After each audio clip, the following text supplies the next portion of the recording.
where did you start? You're a high school football coach in Toledo, correct? Yeah, that's it.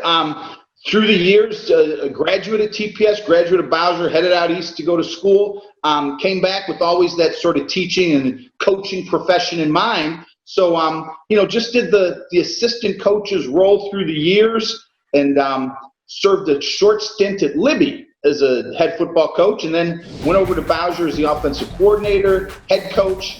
And after that, just some volunteer situations, just sort of helping out some Bowser football programs, bouncing down sometimes to some younger levels, junior high and the CYO leagues, to sort of have the pleasure of coaching my kids. And it's been a very unique experience in the 35 years, Tim.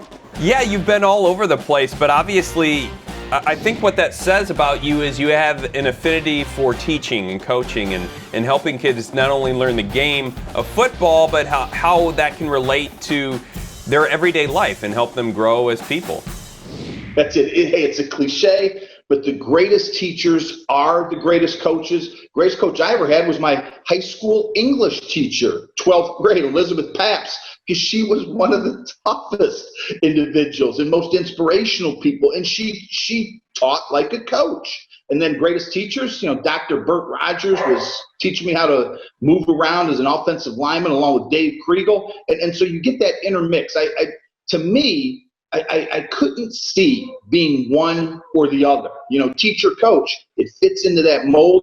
Just a part of everything. It picks up your dad. I don't know how many times through the years I'd have a tough teaching day and be blessed enough to walk out onto the coaching field and be able to go home happy. And it was a great situation for me through the years. One of the things that I think you're so skilled at too is sort of conveying. You're talking about a complicated game of football, but conveying it in the simplest terms, and you do that on BCSN's Gameday Nation. Is that as easy as it appears to viewers when we're watching you, or what is it like for you to be on television? But first of all, I appreciate that, because I got voices in my head all the time, saying do this or you missed that, and you've got to sort of roll through that. And it's the same thing when you coach and when you teach.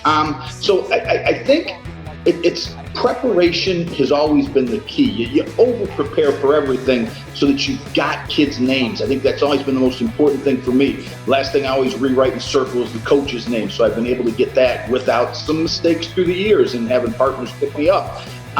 So that sense of preparation and knowing where that comes from, so that you're able to just sort of discuss the X's and O's. And the X's and O's, quite honestly, they've become easy for me through the years just because of all the great teaching I had. It starts with my father, and then my grade school coaches, and then Dr. Burt and Dave Kriegel, as I mentioned before.